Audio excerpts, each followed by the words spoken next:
আচ্ছা, এবারে আমরা এগোবো।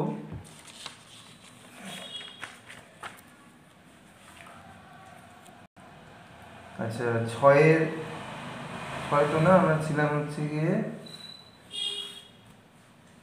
হ্যাঁ 3-এর রোমান 2-তে। এবার 3-এর রোমান 3-তে এলাম। 3-এর রোমান 3-তে হচ্ছে গিয়ে তোমার রোমান 3 হয়ে গেছে, সরি রোমান 4। রোমান 4 হচ্ছে গিয়ে দুটো সমীকরণের সমাধান না পাওয়ার যে শর্তটা, সেটা লিখতে পারলে 1 মার্কস। আচ্ছা, এখানে দেখো 2/3 নট ইকুয়ালস টু -5/-2, এটা তো অবশ্যই সত্যি, এটা মেনশন করে আর এর মান বার করতে পারলে বাকি 1 মার্কস, ঠিক আছে। আচ্ছা, এবার কোশ্চেন নাম্বার 4-এ চলে আসি। 4-এর 1 নম্বর হচ্ছে √35 অমূলদের সংখ্যা। এটা ক্লাসে করানো হয়েছে বহুবার, তো যাই হোক এখানে মডেল অ্যান্সারটা দেওয়া রয়েছে। এইটা ঠিকঠাক লিখতে পারলে 1 মার্কস।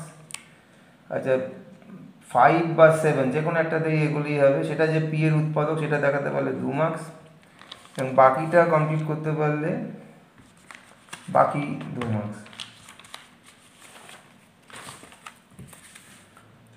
হ্যাঁ, এই অবধি শেষ করতে পারলে বাকি 2 মার্কস।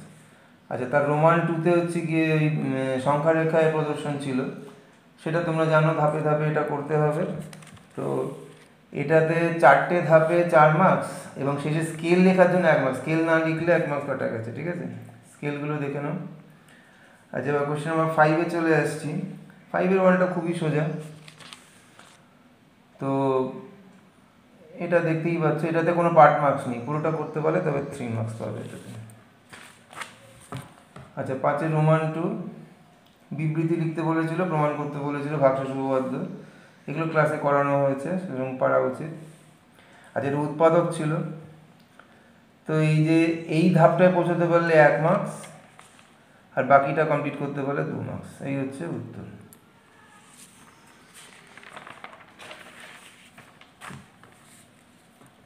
আচ্ছা, দাগ নম্বর 6-এর 1, দুটো সমীকরণে অসংখ্য সমাধান থাকার কথা বলা হয়েছে, তো সেটা শর্ত লিখতে পারলে 1 মার্কস।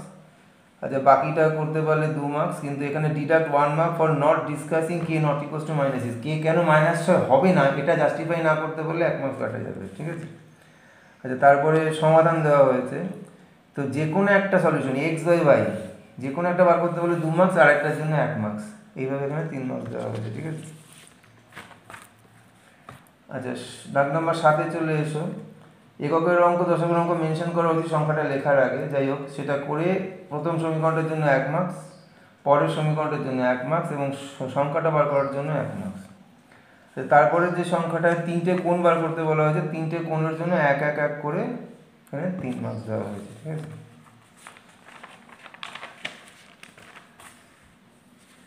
আচ্ছা, এবার দাগ নাম্বার 10-এ চলে এলাম, কেননা মাঝখানের ওই তোমার উপপাদ্য এবং রাইডার এ নিয়ে কিছু বলার নেই, এগুলো ক্লাসেই করানো। মার্কস ডিস্ট্রিবিউশন তোমরা জানো, উপপাদ্য হচ্ছে গিয়ে তোমার চিত্রে 1 নম্বর থাকবে, তারপর সাধারণ নির্বাচন,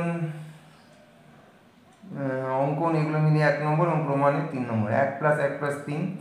আর রাইডারের ক্ষেত্রে তোমার ছবি, শিকার, প্রামাণ্য বিষয়, অঙ্কন সব মিলিয়ে 1, এবং প্রমাণে 2। 10-এর প্রথমটা যেটা রম্বাসের অঙ্কটা, ওখানে আরেকটা কর্ণ বার করার জন্য 1 মার্কস, বাহু বার করার জন্য 2 মার্কস, এবং পরিসীমা বার করার জন্য 1 মার্কস, এইভাবে দেওয়া হয়েছে। আচ্ছা, তারপরের অঙ্কটা সেটা হচ্ছে সমদ্বিবাহু ট্রাপিজিয়ামের অঙ্ক আর কি। তো সেখানে উচ্চতা বার করার জন্য 2 মার্কস।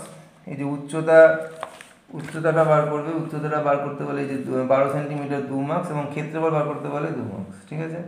তারপরের অঙ্কটা সমকোণী ত্রিভুজের অঙ্কটা, সেখানে হচ্ছে গিয়ে তোমার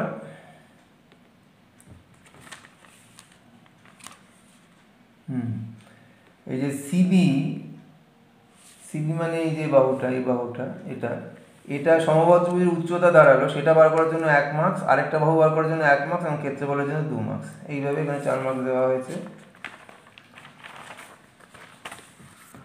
আচ্ছা, রোমান 4-এ চলে এসো। আচ্ছা, দুটো সমীকরণ দৈর্ঘ্য প্রস্থ দিয়ে 1, 1, 2, এবং শেষে দৈর্ঘ্য প্রস্থ বার করার জন্য 1, 1, 2, এইভাবে দেওয়া হয়েছে। আচ্ছা, তারপরে 11-এর 1 হচ্ছে কি এই যে এপি দূরত্বটা বার করার জন্য 1 মার্কস, আর শেষে দুটো বিন্দুর জন্য 1, 1, 2 দেওয়া হয়েছে, ঠিক আছে। আচ্ছা, তারপরেরটাতে পরিকেন্দ্র যেটা বার করতে বলা হয়েছিল, পরিকেন্দ্রর ক্ষেত্রে দুটো সমীকরণ, এখানে 1, এই সমীকরণে 1, আর শেষে ফাইনাল পরিকেন্দ্র স্থানাঙ্ক 11/2 বার করার জন্য 2 মার্কস। ঠিক আছে, তো এইভাবে তোমাদের মার্কস ডিস্ট্রিবিউশন করা হয়েছে।